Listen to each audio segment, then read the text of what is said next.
Hey there, it's Dr. Justin Marcagiani. Welcome to Beyond Wellness Radio, where we provide actionable health information on a week-to-week basis that can help you improve your life. Feel free, head over to justinhealth.com, where we have various opt-in video series on more in-depth health topics such as female hormones, thyroid, and gut health. Also, while you're there, feel free and schedule a consult with myself, Dr. J, and or my colleagues. We're available worldwide to provide natural health support for any of your major health issues. Again, welcome to the podcast and enjoy the show. Hey guys, it's Dr. Justin Marcagiani here. Hope you guys are having a fabulous week. We're going to be diving into histamine intolerances and functional medicine solutions and what we do in our clinics. Evan, welcome to the show, man. How we doing, brother? Hey, I'm glad to be here and glad to talk about this subject, something that I used to look at and I was confused by. I would look at these histamine issues and I would say, this just doesn't make sense. Why does Jane Doe over here, why is she able to eat XYZ food? And then you've got the other lady over here, and she can't eat leftovers, and she can't eat mushrooms, and she can't eat smoked meats, and she can't eat ketchup, and she can't do dried fruit without having problems. And I was like, okay, what the heck is going on? Why? I didn't understand it. And now that you and I have worked on this issue 1,000+ times, we start to find some connections. And so let's first talk about some of the symptoms of histamine intolerance. Many of these are similar to allergic reactions, and allergic reactions can create histamine. It could be anything from gut symptoms, like IBS could be related to histamine. So abdominal cramping, anxiety could be part of it. Dizziness, believe it or not, dizziness, vertigo could be part of it. Fatigue could be related. Flushing, so when you rash out, like on your skin, or it could be your face from certain foods, like when you see people rashing out from alcohol, like red face from alcohol, that could be histamine. Alcohol's high in histamine, and then it's also going to reduce DAO, right? It's going to block the enzyme that helps metabolize histamine. I believe that's true. Is that right, that alcohol is high histamine? I know it messes with DAO, but is it high histamine as well? Alcohol, what alcohol does, it's also a histamine blocker. Right. It also blocks the metabolism of histamine, and it just depends, because a lot of alcohol, there's fermentation in the alcohol. So, of course, the fermentation will create histamine as well. So it's a combination of the two. I'm pretty sure there's going to be histamine in it through fermentation, right? Like wine would be fermented, or beer. And then, of course, if there's gluten in there, the inflammation could create more histamine. And then you have the effects of blocking histamine as well. Yeah, it is a double whammy. Yeah, here it is right here. It talks about how, like, for example, red wine has up to 24 milligrams per liter of histamine, while champagne has 670 milligrams of histamine per liter. So, of course, heart rate, flushing, those type of symptoms from drinking alcohol is no good. But the problem is you're depleting DAO. DAO is what's going to help you, diamine oxidase. It's going to help you to break down histamine that you ingest. And so if you are putting in histamine and reducing the ability to metabolize it, you get in bad shape. I got a few more symptoms, and we could go on and on and on. I mean, any list online you look at may have 50 different symptoms. So blood pressure issues or blood pressure changes, itching. So like the back of the legs, you could just have itching. I mean, for lack of a better word, it's not necessarily a rash there, but you could just be itching. Nasal issues, sinus problems, nausea, and then swelling. So like tissue swelling. Yeah, I mean, you see a lot of it with Asians and alcohol. Asians typically will get flushed when they drink alcohol because they're missing genetically some enzymes to be able to handle it. And they take a lot of Pepsid AC, which is like a H2 blocker. So a lot of times you'll see that with alcohol, and you'll see it in certain ethnicities. They'll miss certain enzymes to be able to metabolize it. I'd be curious how someone of that ethnicity would do with like extra DAO. I wonder if the DAO would work over just a histamine blocker, so to speak, because we know the side effects in some of those medications, can be drowsiness, brain fog, not so good symptoms either. And a lot of times you're just trading one symptom for another, hoping that the side effects are less. Yeah. I bet it would work great. I mean, I've done some experimentation with DAO. If I have certain foods that'll irritate me, like a big spice blend of, curry and cayenne and chili powder and cinnamon and those type of things, those can all irritate things. So I'll take some DAO if I'm going to do something with like a mixed spice blend, and I feel fine with it. I don't really have any issue with dried fruit. I know that's an issue for some people, but I'll do like some freeze-dried blueberries just to see what happens, and I feel fine. So I think some of this stuff is, there's going to be a spectrum of sensitivity with this. Some people are going to be extremely histamine intolerant, and then some people are going to be totally fine. So we're trying to cater to all of those people. So if you're somebody who you can't do fish, for example, if it's fresh caught and freshly eaten, or fresh caught and flash frozen, for example, that should be okay. But if you've had, fish that's kind of sitting out at the market, open air, that may be a bigger problem than if it were flash frozen, like on the ship. I know there's a couple companies out there like Vital that they'll freeze the fish as soon as they catch it. That's helpful. And those are supposed to be well tolerated. 100%. So you kind of went over like some of the symptoms, right? Common ones: the flushing, the wheals, or the urticaria, kind of hives on the skin, brain fog stuff, headache stuff. It could be just allergy stuff like itching or sneezing or eye wateringness. It could be fatigue. It could be breathing issues. It could be just swelling or inflammation, or heart rate is just pounding, kind of the abnormal heart rate beating. Now, the problem is a lot of these symptoms can overlap with hypothyroid. A lot of these symptoms can overlap with Hashimotos and adrenal issues. This is the problem, is this big overlap, so that you get people that are like the histamine person or the adrenal person, and you're like, but what's the issue? Is it an adrenal issue? Is it a histamine issue? And this is where it gets really tough, because you're trying to seek out who's that person that can help me with this issue. And the problem is everything overlaps. So imagine like a Venn diagram, and then you have all these different issues: adrenal or thyroid or histamine or gut, and then they all overlap in the middle. And a lot of times that's where people's health issues, really sit. And you need a very good generalist to kind of parse these out, because sometimes when we have these issues, we don't really focus on histamine. We focus on other things. Like when you just magically reduce inflammation in the body through diet, lifestyle, supplement strategies, magically histamine can drop. And we actually do need some histamine, because histamine is a big stimulator of hydrochloric acid. So it's like, well, if we don't have no histamine, then we're not going to have good HCl stimulation. And we know HCl is so important for digestion. So it's this, it's not like one of these things where we want to just knock histamine down to nothing, right? But we want to modulate and prevent the, the abnormal highs of it, which tends to be driving a lot of the symptoms.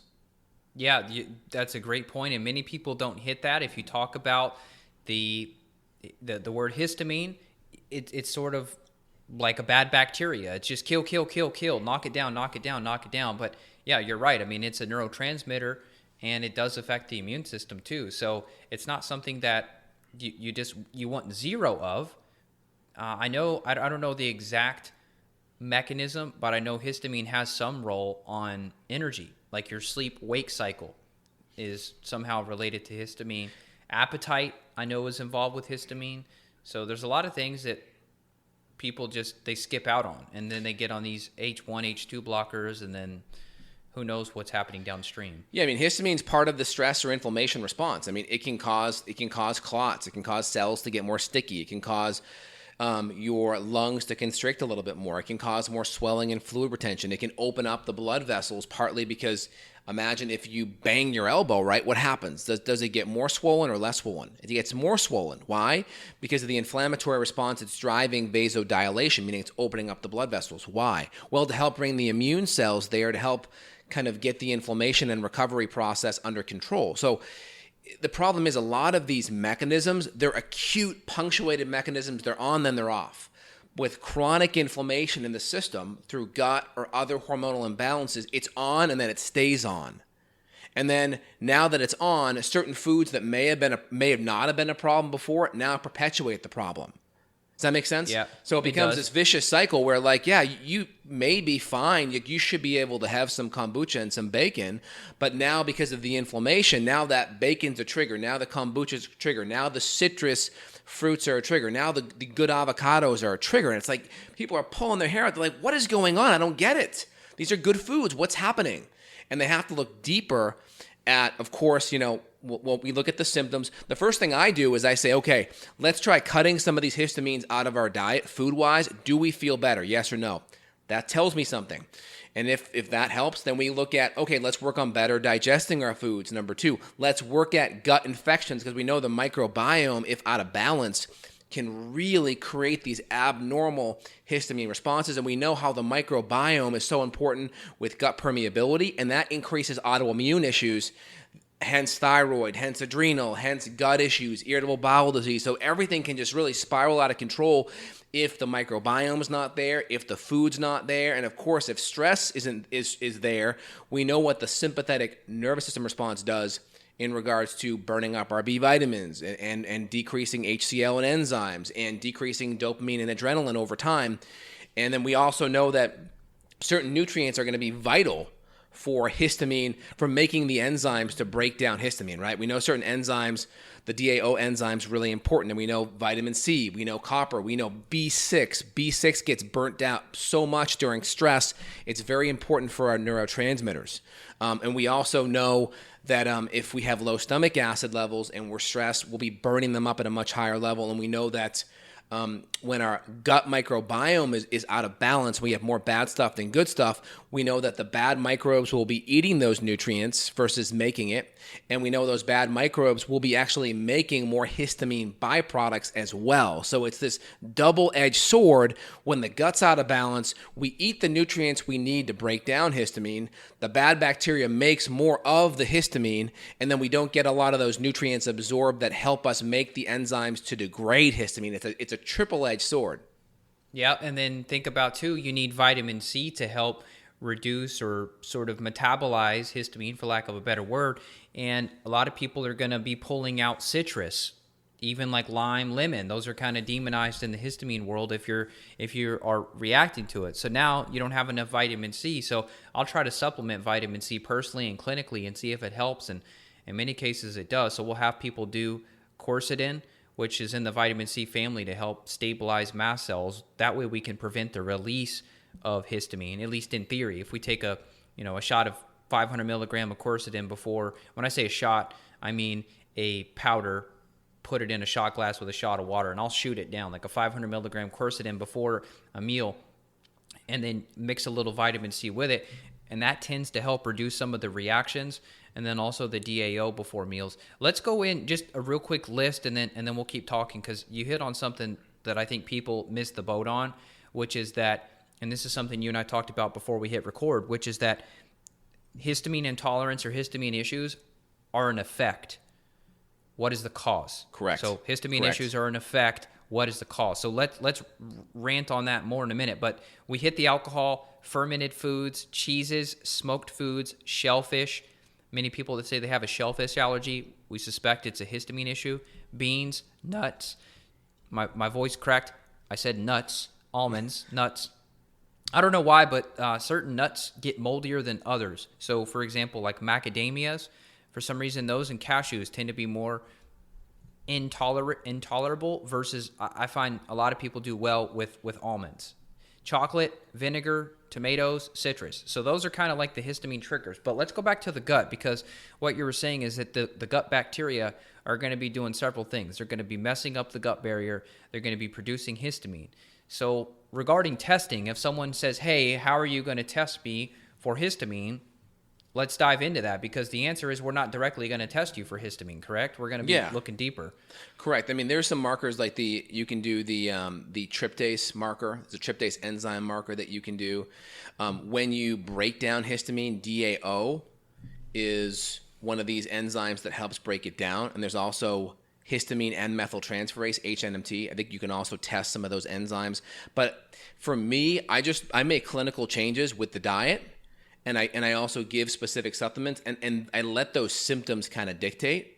But we also understand that that's not root cause. And this is where it's very important, where a lot of functional medicine people, I see it a lot with naturopaths, where they'll kind of come in there and they'll use supplements to just treat symptoms, and they're not getting to the root cause. So I always draw a line with patients.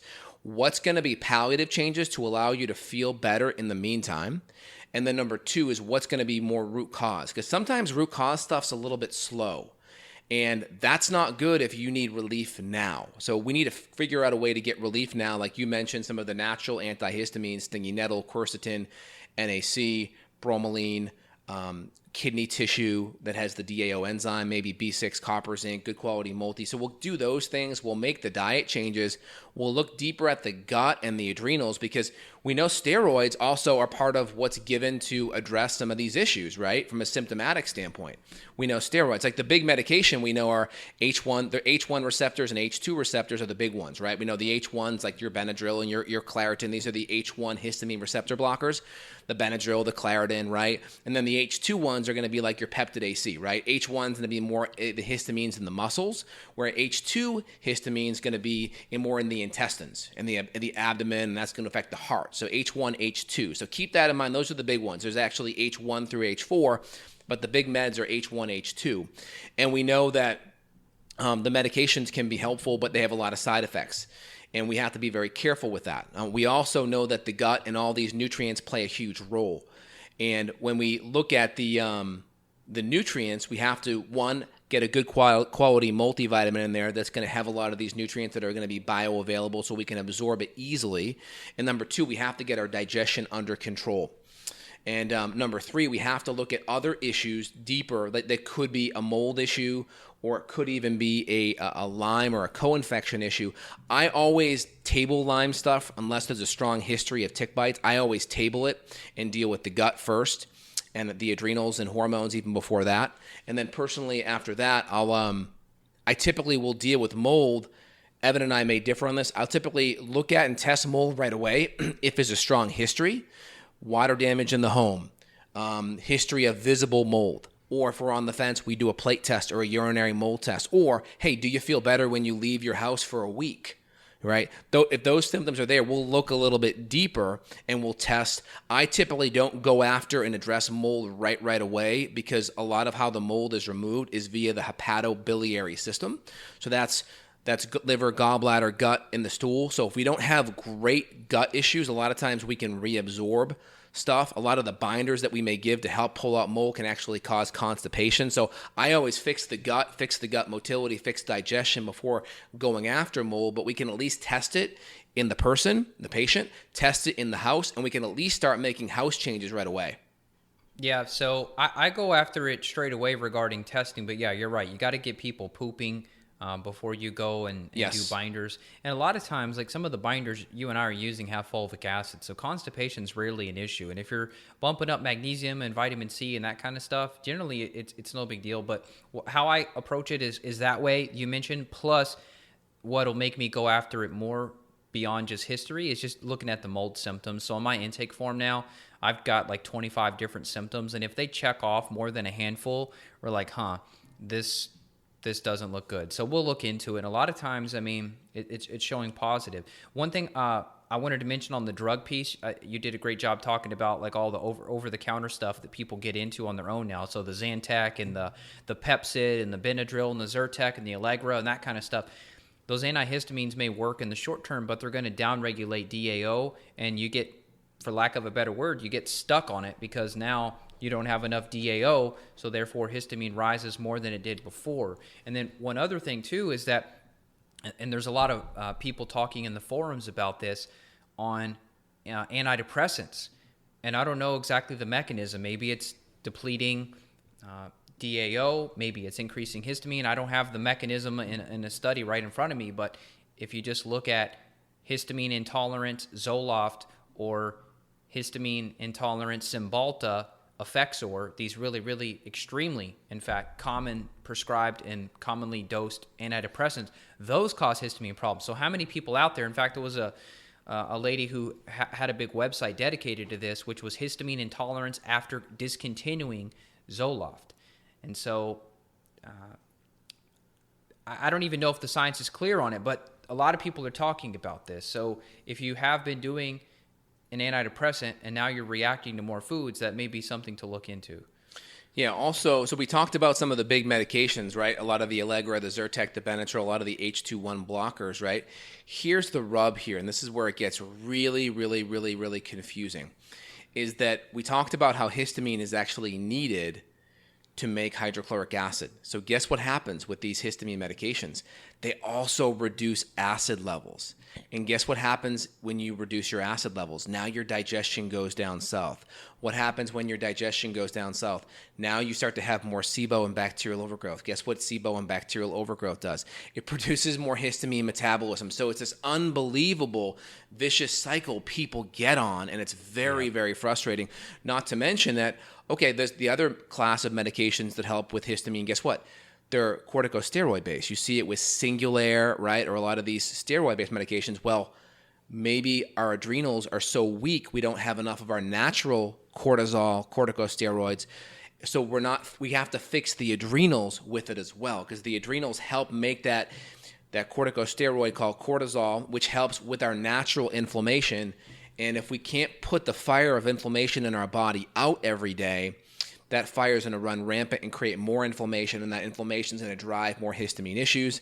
And like we talked about before, all of those histamine medications, they deplete the DAO enzyme. So then the histamine that's made, it hangs out way, way longer. So it's not just about making histamine. It's about now you can't break it down. So now it stays at the party. It's like it's the guy at the party that just lingers way too long. It's like, you should be out of here, dude, right? Closing time. But that's what's happening with histamine in our body. Oh, man. Well, it's not to say that we're saying, hey, don't do those drugs, but man, it would be a lot better if before you get to the point where you get put on a daily Zyrtec or a daily Allegra or something like that, or a Zantac or a Pepcid, it'd be so much better if we could just stop those people and just say, hang on, hang in there. I know you're symptomatic. I know you need relief. Hang on. Let's try some of these herbal antihistamines. Let's give you some extra vitamin C, maybe some extra DAO. Let's get you on maybe some leaky gut support. Let's get you on low histamine diet for now. Let's run a stool test. Let's run organic acids. Figure out what's going on. Let's test your environment. Hang tight. And then if we could do that, it's just such a deep rabbit hole. It seems like every time you and I do a conversation on a different health aspect, there's always a drug that's involved in terms of being palliative, but it seems like there's always a double-edged sword to that. No matter what the topic is. Isn't that funny how you and I always end up here? It's like, crap.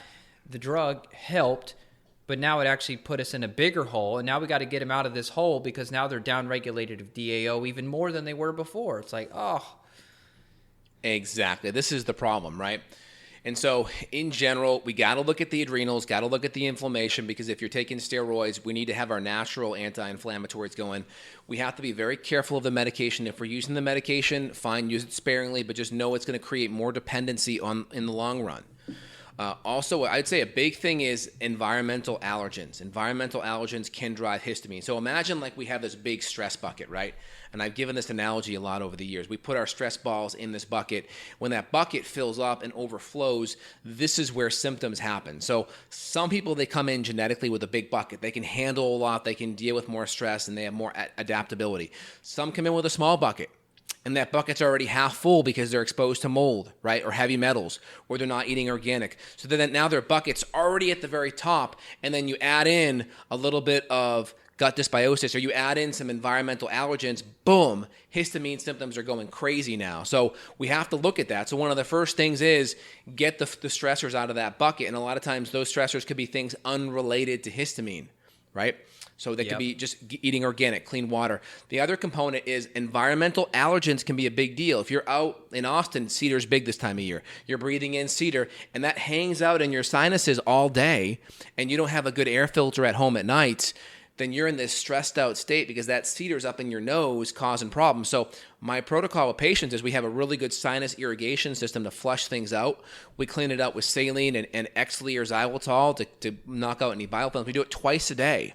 Especially once we come in for the day, we're flushing our sinuses out so it's clean for the day, and we have really good air filtration. So then when we're resting at night, we're not in this fight or flight state because all this cedar is up in our frontal sinuses creating inflammation all night. We flush it out once we come inside. We flush it out when we start the day. We may even do it midday if we're really bad, just to keep our immune system from overreacting. And then we got to have that clean air filtration at night so when we come home, our immune system can relax. Because if these environmental things are just keeping us in a fight or flight state, it's going to be hard to feel better.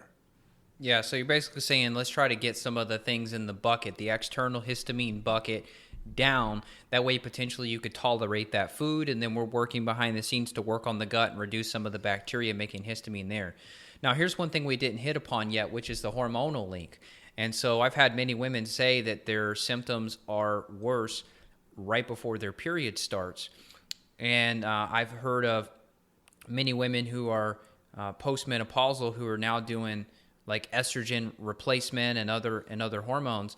And estrogen decreases the breakdown of histamine because it actually messes up with DAO too. Estrogen can lower DAO. So if you think about all these women that were doing birth control pills or hormones or anything to mess up estrogen, or you just think about the thousands of ways we're exposed to the xenoestrogens in the environment, like reheating our food in plastic and drinking from single-use water bottles that got exposed to sun and things like that.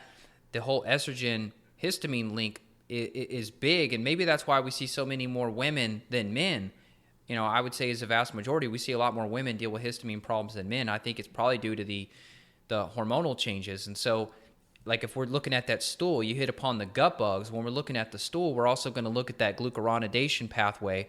And if we see that that's messed up, and if they're taking hormones or if they just have estrogen dominance as a history, that's going to mess them up more. So we have to address that as well. So if you go to the gut guy and he hits on your gut and gives you some herbs there and you don't get better, the hormonal piece, and I guess that would factor into your adrenals too, because the adrenal test that we're looking at, you know, that's going to look at hormones too. So we'd probably kill two birds with one stone there. Exactly. And also I would say, so what you're proposing as a mechanism is that estrogen helps break down histamine? No, so estrogen depletes DAO. Okay, so when your estrogen's too high, you're depleting DAO? That's right. Okay, so if you're estrogen dominant, you're going to be depleting DAO. I'd also say that when a woman goes through PMS, what's happening in PMS, right? PMS is premenstrual syndrome. So right before menstruation, that's right at the heart of the luteal phase. If progesterone drops out early, that's a lot of times what's driving PMS. That enhances the estrogen dominance, right? So high levels of estrogen deplete DAO. That supports and kind of backs up your mechanism there. The other thing is progesterone is an anti-inflammatory. Progesterone is a precursor to steroids like cortisol. What are you getting when you take Singulair? You're increasing cortisol. If your progesterone's dropping out too soon, what does that mean?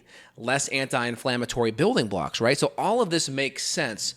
We're trying to be the bridge to connect these hormonal issues to the deeper histamine, but also connect the gut issues because it's all connected, in the interwebs of functional medicine. So progesterone, estrogen dominance, all make sense. Progesterone anti-inflammatory, progesterone drops out too soon. That's the PMS symptomatology there, and that's what's driving the inability to regulate inflammation. And then also estrogen dominance, right?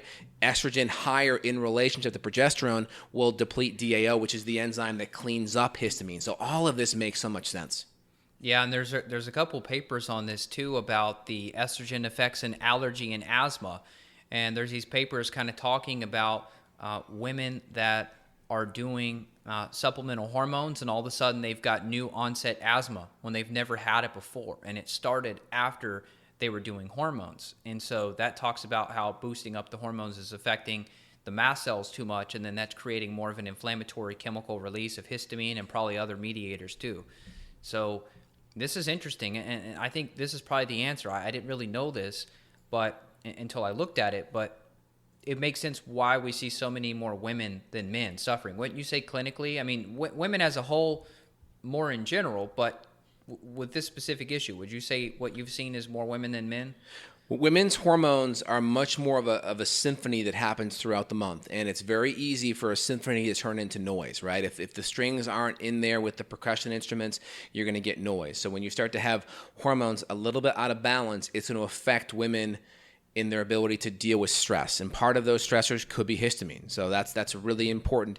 And with stress in our environment, we're going to knock down progesterone. And with a lot of the estrogens being in our environment in plastics, pesticides, various chemicals, water, it just only drives more estrogen dominance, right? It just drives more of these histamine issues. So it totally makes sense.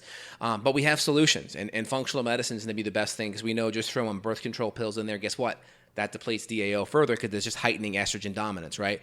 And then just throwing in there antihistamines, well, guess what? That creates more low stomach acid situations. That's going to make digestion harder, breaking down proteins and fats harder, and that's going to perpetuate more SIBO, right? Because if we don't have good digestion, bacteria will proliferate in an environment where there's not good digestion.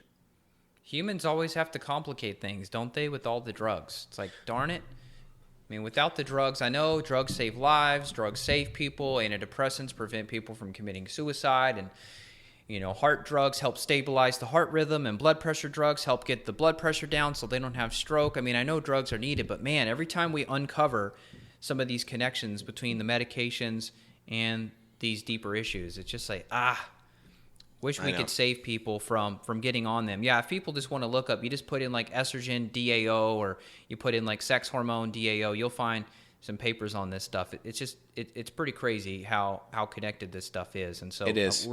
We're trying to cover it all. It's tough to do what we're doing in half an hour, but we're trying to make sure you address hormones, you address gut, you address adrenals, you address the sleep, you address the diet. You have to hit all of these pieces if you fully want to beat this issue. Exactly. Well, to get more info on this, guys, head over to evanbrand.com to reach out to Evan and schedule with him. You can also head over to Dr. J, myself, at justinhealth.com. We're here to help you guys. We're available worldwide via Skype, FaceTime, phone, video consultation. We're here to help. Just make sure you guys take one piece of intel from this conversation today, apply it to your health and life. We hope that you guys understand some of the deeper mechanisms and why some of the medications may help acutely, but long-term may set you up for more problems. I hope you guys enjoyed it. Sharing is caring. Give us a share. Put your comments down below. If you're suffering from histamine, let us know. We're curious about it. We want to engage in a deeper conversation. I hope you guys enjoyed the podcast. Evan, anything else? No, that's it. You all take care. Have a great day. Take care, guys. Bye, y'all. Got a question for Dr. J? Go to BeyondWellnessRadio.com and click the questions button. Then tune in to hear the answer. Also, if you like the show, click below to review us on iTunes. For more Beyond Wellness Radio, go to BeyondWellnessRadio.com.